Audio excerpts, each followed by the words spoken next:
Hi all, Randi Green here. Technically a part 2 of the other one, anti-gravity technology, just a new science altogether, which will probably be the title. I keep thinking about and asking questions. First and foremost, explanation. When I ask these questions, similar to remote viewing, you tap into the joint field of what's on our planet as well as here and beyond. And there you get the answers. When you ask the right questions, you'll get the right answers. That's how it works.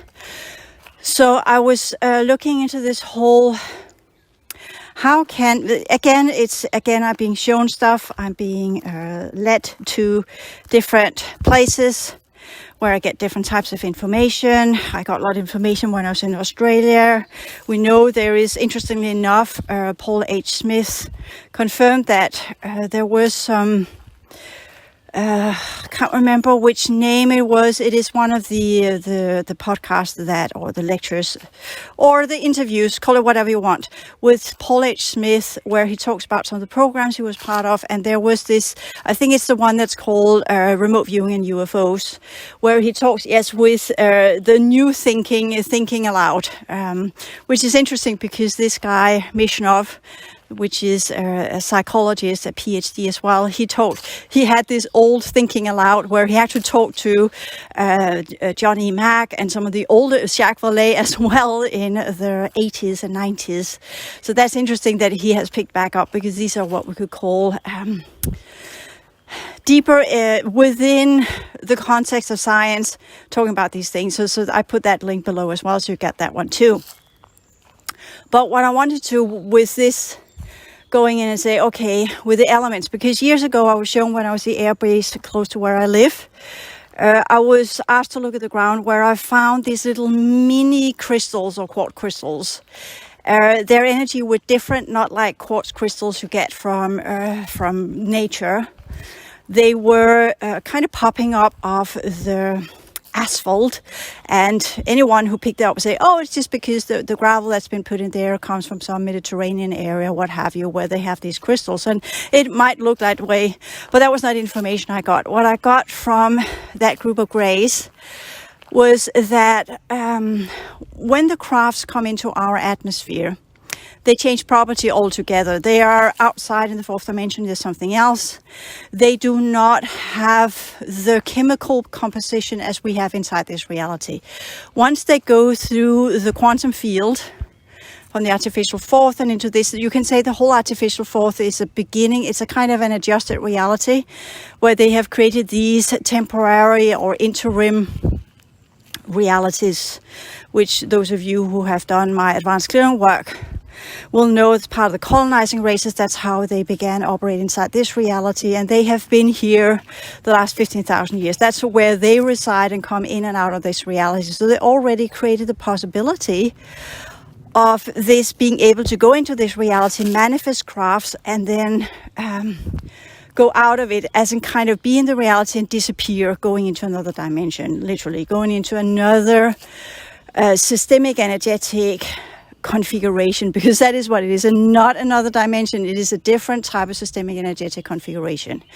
So they showed me that once these crafts come into this reality, they adapt to the electrochemical components that we have, except from that added on neutron. It's not a neutrino, it's a neutron. Huge difference. Neutrinos are in the gamma spectrum. We're talking about something that can become heavy, that can be highly energized, and at the same time changes propositions to become enormously dense.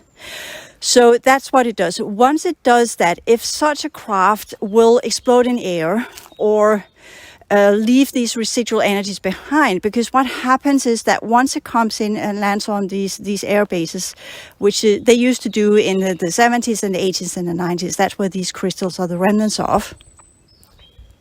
What happens is that they will, as I talked about in the previous podcast, because of the high vibrational state and that they are literally reconfiguring reality as we know of it, then they create this vacuum around them or continuum, which is a kind of accretion disk. And that begins to whirl around. And with that, since our elements that in our reality are both built up of particles and wave patterns that are working within fluctuations, as in these vibrational oscillated, different types of oscillation that goes with the different numbers of electrons that gives them a different position, a different ionization. That's the one that has an extra neutron. Well, then the properties of the electrons define where it is on the magnetic field scale or the spectrum, which they can also, when we talk about frequencies, is in with a specific spectrum of energy that has different wavelengths. We know that, right?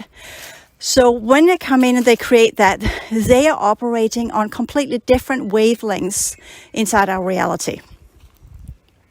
And as they do so, the residuals of that will be manifested crystals that are having a different, if they were larger, they will often they will align with our reality field afterwards. Even though we took it now and put it into the lab, they will probably look similar to quartz crystals and probably have some kind of contamination from the asphalt, and science will say, oh, it's the asphalt that gives us this different type of configuration. So they can't really be worked with. So that's also the understanding of, sorry for being a little bit out of breath here. And yes, I can't do this at home because I need to go up in very high energy. That's why I'm out in nature doing this.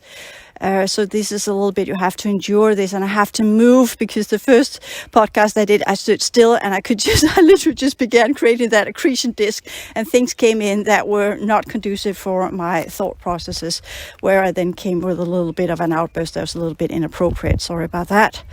As always, it's not the humans themselves, but their energy systems I respond to. So, but okay. So point being, so this is what these crafts can do, and we have all crafts here, which I've seen so many of, both in Australia as well as in Denmark, and it's been part of my work last couple of years, where we have had wars inside this system as part of the colonization. We had wars in the sky. We've had wars later on. When we talk about these crafts that suddenly explode in the sky, is it because they're being shut down by military, or is it because they're dysfunctional, or is it because that was kind of my hypothesis that I didn't get to explain because there were other stuff going in people, and I got a little bit thrown off there. The idea is that perhaps that's why if we are going with some of the first crafts from 1934, the Brazil event, from, I can't remember what it's called, I pulled the article below, well, from Jacques Vallée. Well, then we are having that. If it's from 1934, then that would throw off my thesis. But if it's from 1957, as it was originally thought of, and it's only one man that proposed to put it back earlier. If it's from 1934, well, then it's part of the colonizing races and their drone technology. And then these drones can, because of this alteration of their frequency and their chemical bonds, well, then they can become unstable and explode and will look like residual elements. Then if it's from 1957, it could be because the reverse engineered technology was not stable enough, and then also be able to explode. These crafts have no humans in them. They have no androids. They have nothing, because there are very few androids that actually are entering this reality. That's a whole other conversation. I'll take another day. Right now, here I'm focusing on the crafts. So if we are looking into the understand that we also had wars going on. Predominantly, the Orion-Pleiadian wars were dragged into our solar system, which is logical, because if you do my transition science, you will hear me talk about that nature and reality as it is actually was connected to an outpost that were run by the Pleiadians here to undo the effects of the timeline event, which science calls Big Bang, where time came into existence, which is why I put a lecture from, again, can't remember the name, sorry, I put the video below, because it's not, for me, it's not important who gives the information, it's always the information itself, because I work with systems of information, not who provides it. So I'm sorry about that, it's a little bit not so nice, let us put it this way, but I'll put the video lecture below so you get that understanding of Big Bang and the understanding of how science have approached that. And I found a really good lecturer, a Brit, that has put that together, a professor that were at working together with Steve Hawkins and other of the prominent features in England. So just put that one in there. You should, even though many of you say, yawn, you should look through it because it gives some good insights to why we can align the timeline event with Big Bang and why that is, and why when I talk about the perception logs about spheres within spheres, which the Buddha, by the way, also talked about how these spheres within spheres, these realms, they come into manifestation when there are people that are incarnating into them. Duh. So that's another way of looking at what we're dealing with here.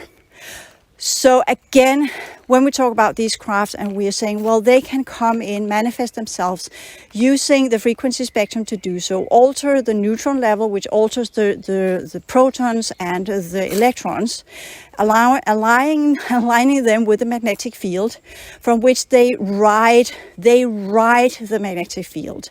They can then change their neutron sphere that's in the middle of the craft and to become similar to a proton sphere that will then do the same kinetic processes similar to the one of the sun. And with that, they can create that type of frequency spectrum that allows them to operate inside our reality. They're literally riding on the magnetic field as well as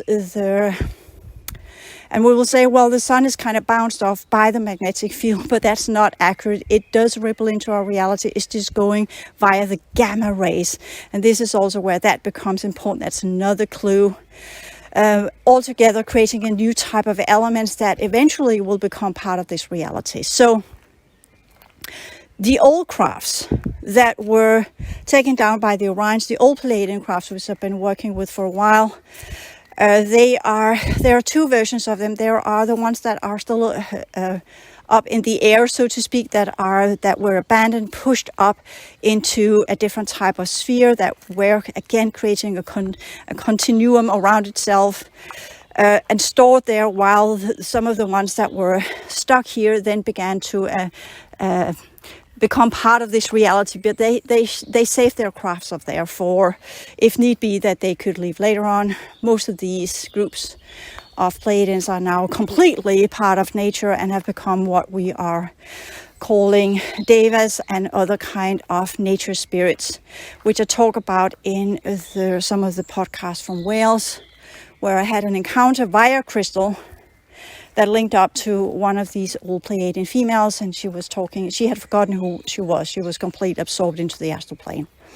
So that's kind of what happened to them, but the craft is still lingering on, and they are tied to some of the old Pleiadian racial grids. And if we then work with the understanding, okay, if such a craft would, in the older layers of our reality field, we have to go deep, deep, deep down into the ground. And as I was shown in Australia, the way that these different groups that don't belong here create a new type of artificial racial grid and holographic network from where they can operate inside a reality is to position a craft deep down into the soil, very far down into the planet, where it connects to the older layers of it, from where it will be in the artificial fourth dimension. And if such a craft should then decide to, if it's viable and has a lot of energy to it, then if it decides to take off, then we have a sinkhole. If it decides to just go into evaporation and cease to exist because it's no longer needed, then it creates new elements. So that means a lot of the elements that we have on our planet are originating and connecting, especially if we have ores of specific type of lead, as we have in Missouri, or different types of gold or other forms of elements. They are connected to and were originally part of a craft. So now you begin to understand why some crystals have this different effect on us, because they're literally not of this earth. They look as if they are, they have aligned themselves, but the holographic network in them are from other worlds. So that's also important to take into consideration. And in the podcast from Wales, you find it in the old lands of Kimmery, where I talk about some of the insights I got there.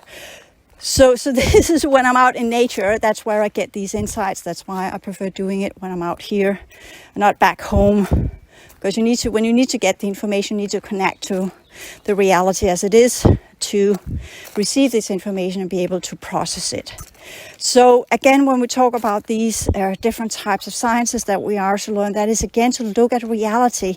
If we go beyond the classical sciences and begin to interpret within the light of being part of a larger system that works on information systems instead of frequency spectra, and understand frequency spectra are also information systems, and begin to work with chaos theory and how it's also part of thermodynamics. So it's all we all have all the tools already.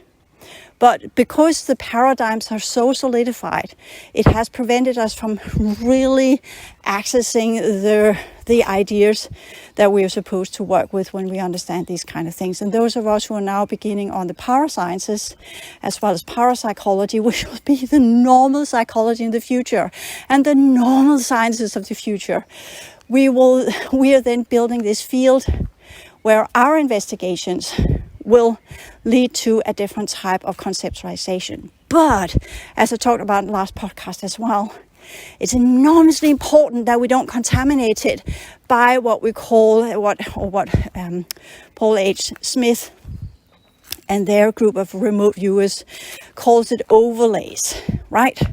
That we put things onto it that doesn't belong there because we're so eager to see things and we are so distorted. And you know, I've been talking about that, and I'll talk about that in my classes as well, that we need to clear our own fields and we need to understand from a different perspective, not what we want it to be, not via our projections, not via our we want this to be that way because that's what we have studied, or all of this, what we could call distorted levels of information that's been provided so that people that actually could put the dots together, put them together wrongfully and amplified a collective network of information that was seeded in deliberately to throw us off and delay us from getting to the real levels of information. So that's also important to take into consideration here. And as always, when we talk about these levels of information I get when I get, whether I'm in nature or I'm out on fields or whatever I'm doing, remember I've been doing this for years. In the beginning I had all of these pre-concepts of what it was and what it wasn't was due to what I studied and read and experienced. But through my work as a healer, through my work with the different groups that are here, through my releasing work, through my work with people that have crossed over, through my work with nature, through my work with the devas and the astral plane, through my work with the different grays of the artificial fourth, due to my involvement in different programs that I have been part of without my own choice, unfortunately, as many of us are, I have come to these insights. So this is not easy peasy levels of information that's just been given as in a kind of a sit or a download or what have you. This is actual information from experiences that are meant to combine these levels of thought into a different way of processing information and learn to work with information systems, as well as learning how to combine the sciences in a new manner, similar to as how I work with the progression work science and psychology, being a psychotherapist. So it's all a matter of opening up and understanding that humans are so much more and that we can do this on a completely different levels. And once we begin to do that and truly understand how we are interconnected to the world that we live in and are not being bogged down by the Newtonian and Einsteinian sciences, then we can begin to talk about understanding what reality really is and who we really are and what really is going on in this little mud hole of ours, this little quadrant that has now been pushed so far back in time that unless we really get our best efforts together, it will be difficult for us to get out of the pull from the abyss and the dark hole or dark light fields that are growing every single day due to ignorance and lack of full understanding of what we're actually supposed to do at this point in time. And again, it ties back to the Orion-Pleiadian Wars, since the Orions got access here, and with that are working through different schemes and positions from what we call the 8th dimension to align with older versions of spheres or realities within realities, or spheres within spheres, or different realms that will allow them to continue their existence within what we would call machine worlds, along with other groups that are under that kind of configuration. So with that little thing said in there, so you just kind of know this is not just about curiosity. This is a legit study, people. This is a new way of living. This is a new way of being human. So are you ready to grow and mature, take on the responsibility? Or will you still walk around in the old reality programs thinking that's the only way reality is and the only thing that exists? And I can only say here, look for the lady in red. Look for the lady in red. Thank you.